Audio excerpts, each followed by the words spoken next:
আজকের কাল্পনিক গল্পের কাল্পনিক চরিত্র মানব, ওর স্ত্রী আর ওর বন্ধুরা। বন্ধুদের আড্ডায় মানব নিজের কথা বলতে শুরু করে।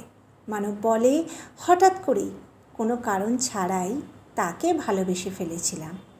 প্রথম ভালোবাসা, আর তাই তার ব্যাপারটাই ছিল আলাদা। তখন আরও বোকা আর ক্যাবলা টাইপ ছিলাম। ভালোবাসায় যে বেশ কিছু রুলস মেনটেন করতে হয় জানতামই না।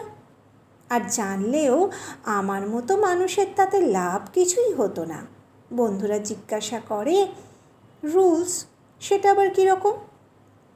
মানব বলে, এই যেমন তার কাছে নিজের ভ্যালুটা বাড়তে দিতে হয়, খুব বেশি তাকে অ্যাটেনশন দিতে হয় না, মিস করতে দিতে হয়, এই সব আর কি। আমার মন মাথার কথা শোনেনি, আর তাই প্রতি পদে পদে কষ্ট পেতে লাগলাম। এমন সময় বাইরে মুষলধারায় বৃষ্টি শুরু হলো। মানবের স্ত্রী সকলের জন্য গরম গরম পকোড়া আর কফি নিয়ে এলেন। বন্ধুরা বলল, তার মানে তুই বিরহের নায়ক হয়ে রয়ে গেলি আর সে বিয়ে করে চলে গেল।